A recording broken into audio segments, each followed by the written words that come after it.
El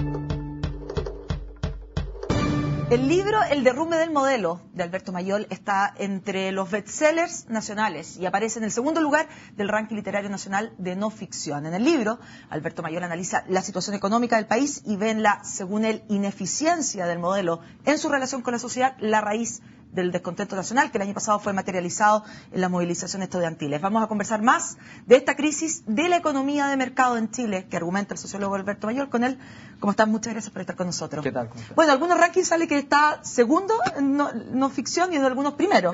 Sí, estoy ahí peleando con Piñericosa. Pero, con Piñericosa, bueno, pero estamos hablando acá del derrumbe del modelo. Ese es el título del libro. Sí. ¿Es efectivamente un derrumbe del modelo? Porque yo no lo veo eventualmente como un derrumbe. No estamos proponiendo o haciendo algo completamente distinto. No, claro, lo que pasa es que yo sostengo que hay un derrumbe. Lo que pasa es que los derrumbes históricos se producen en un proceso que puede durar una cantidad de años. ¿Ya? Un proceso como este que tiene componentes estructurales, pero que tampoco es tan estructural, tan grande, tan históricamente presente. Yo calculo que se demorar 2 o 3 años, pero estamos viviendo, a mi juicio, desde el año 2011 en adelante, un proceso en el cual se van derrumbando ciertas condiciones que para algunos significan cambios relativos, no estructurales, y a mi juicio sí son cambios estructurales. Por ejemplo, el modelo de educación.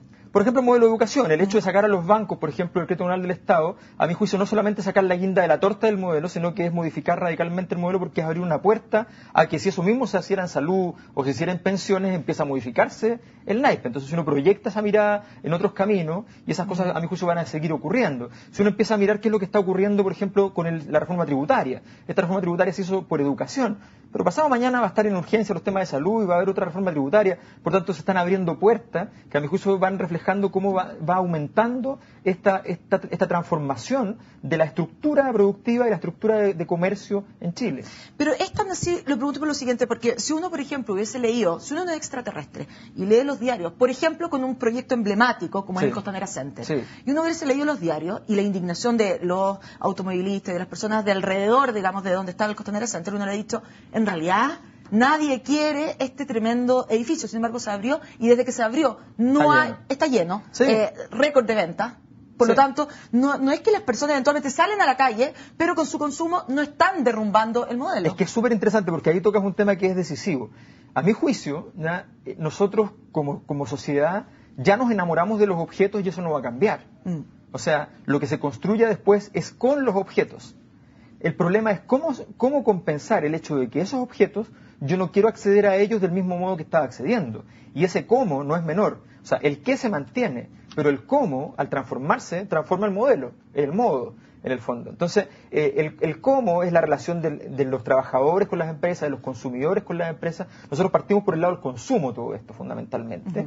¿Ya? Y vamos a llegar finalmente al tema de los trabajadores, vamos a llegar por muchos caminos. Entonces, esto es algo que se está transformando hoy día y lo vemos todos los días, que aparecen nuevos temas. Se llegó a tocar, o sea, el hecho de que hoy día sea problemático al menos el tema de los centros comerciales como gran emblema de esta época es un dato de la causa y es interesante, aunque recién está comenzando.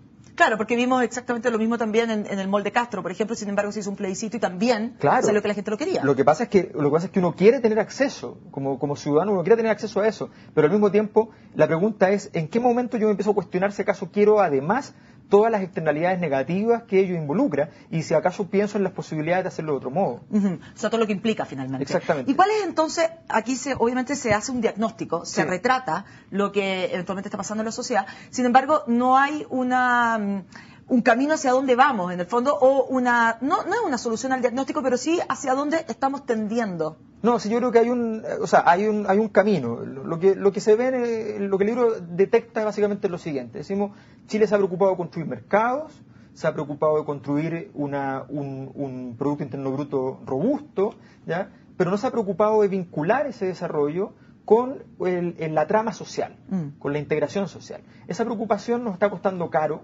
porque nos revela problemas a nivel de pensiones, de salud, de educación y de integración incluso al desarrollo, integración en el ingreso. ¿Ya?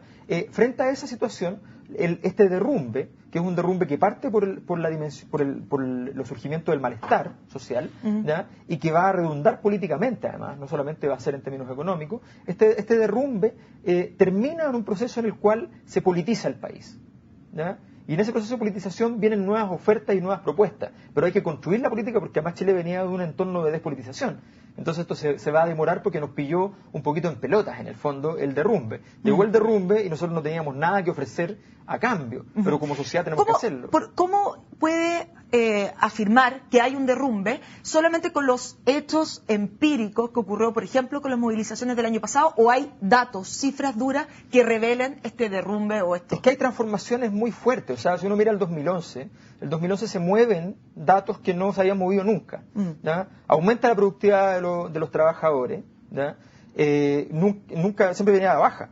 Aumentan los matrimonios, siempre venían a la baja. Aumentan los puntajes CIMSE de las escuelas municipales, siempre venían a la baja. Disminuye de los colegios particulares, siempre venían al alza. ¿Ya? O sea, como que se empiezan a romper cosas en distintas dimensiones. Perfecto. ¿Ya? Entonces, cuando uno ve eso, dice, bueno, tenemos que ver, aquí no puede ser casualidad. Cuando todos los datos que se movían por un lado se mueven para el otro. Cuando uno ve cómo se desploman las instituciones. Que los datos en el fondo, para sacar estas conclusiones, tú lo que hiciste fue cruzar los datos de otra manera. Exacto, y leerlo sociológicamente. Y leer eso desde un punto de vista que uno dice, aquí hay una propuesta de lectura frente a esto. Aquí hay muchos datos disponibles, pero esos datos hay que leerlos de alguna manera. Yo les propongo que mi propuesta es, esto significa que aquí estamos viviendo, la historia está pasando por el costado nuestro y estamos viviendo un derrumbe. Aquí han pasado, desde hace 6 meses a la fecha, la cantidad de temas que hemos tratado. Muchas encuestas proyectaban cuántos años nos íbamos a demorar en tratar temas como el matrimonio homosexual o el aborto, ¿ya? Y se proyectaban en 20, 25, 30 años. Y de pronto en 6 meses estamos hablando de eso. Por lo tanto, a ver, el derrumbe de este modelo finalmente no es la muerte, como quien dijera, del modelo económico, sino más bien del sistema político. No, es la muerte del modelo económico tal como está articulado, pero el modelo económico no es la muerte del capitalismo.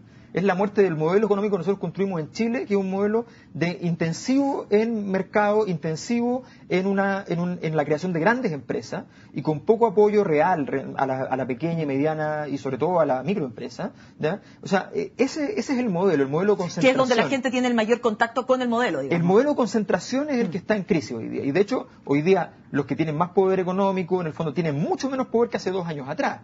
Hoy día hay un poder que está disperso en la sociedad que impugna a muchos grupos económicos. Hay grupos económicos que tienen problemas en todos sus proyectos, problemas importantes. Entonces, estamos viviendo una situación en la cual, y a mi juicio hay una fecha además, que el 4 de agosto del 2011, ¿ya? Con la quema de la Polar.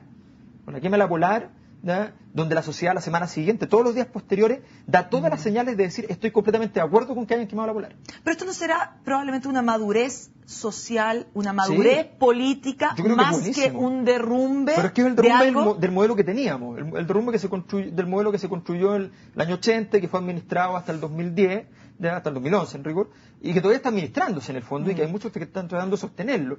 Eso es lo que a mi juicio se derrumba, no es toda la realidad nuestra, no es todo el modelo cultural, todo el modelo, es este modelo en particular de concentración, este modelo de mercado, de economía de mercado intensivo, ¿ya? Es eso. No significa que no tengan que existir los mercados, no significa que no tengan que existir los objetos, no significa que la gente no sea consumista, ¿ya? Significa sencillamente que hay otra forma, vamos a buscar otra forma de organizarnos. Y eso es lo que seguramente estamos empezando a construir recién.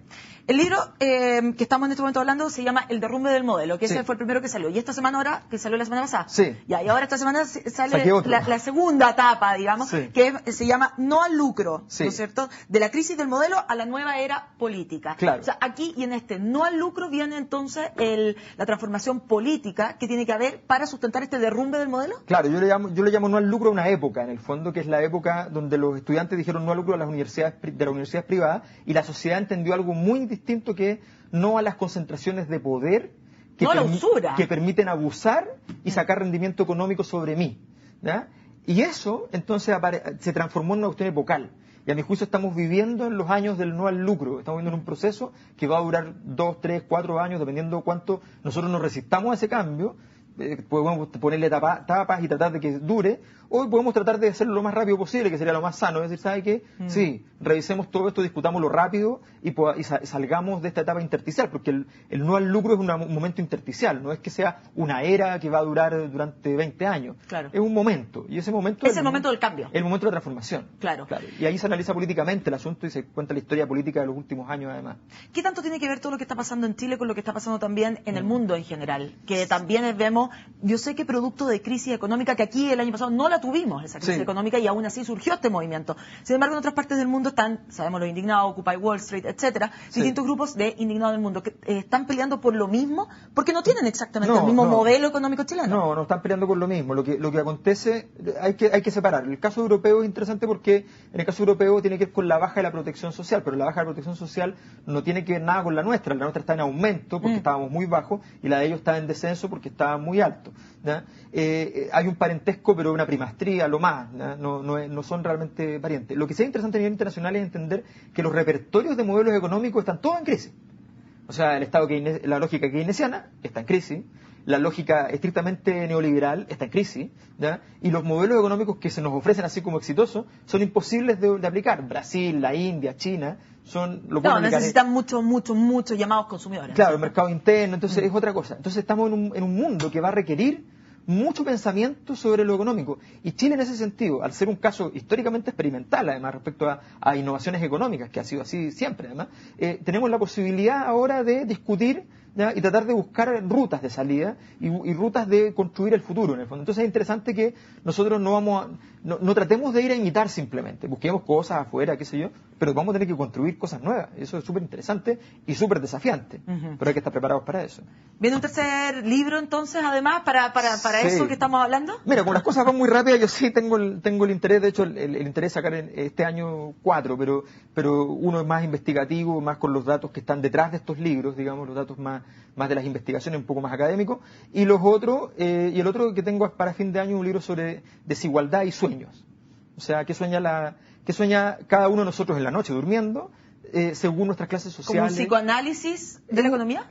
Es un socioanálisis de la economía. A través de los sueños. A través de los sueños. O sea, del inconsciente, por lo tanto. ¿Qué sueñan los que son más pobres, los que son más ricos? ¿Qué sueñan los hombres y las mujeres? ¿Qué sueñan las personas que pertenecen a un estamento militar? ¿Y se puede estratificar finalmente a las personas a través de los sueños? Totalmente. Cuando veas el libro es impresionante cómo los sueños tienen tipificaciones muy claras. ¿Y quién hace la interpretación de sueños? ¿Con quién, más que el nombre de la persona, con qué tipo de disciplina se trabaja en ese caso? No, desde la sociología, pero hay un repertorio que necesita un poco de psicoanálisis. Exacto. Claro, se necesita un poco de psicoanálisis. Yo estoy trabajando en un laboratorio con psicoanalistas, estamos trabajando varios temas también con sueños, pero en este libro es un trabajo que yo básicamente ya hice.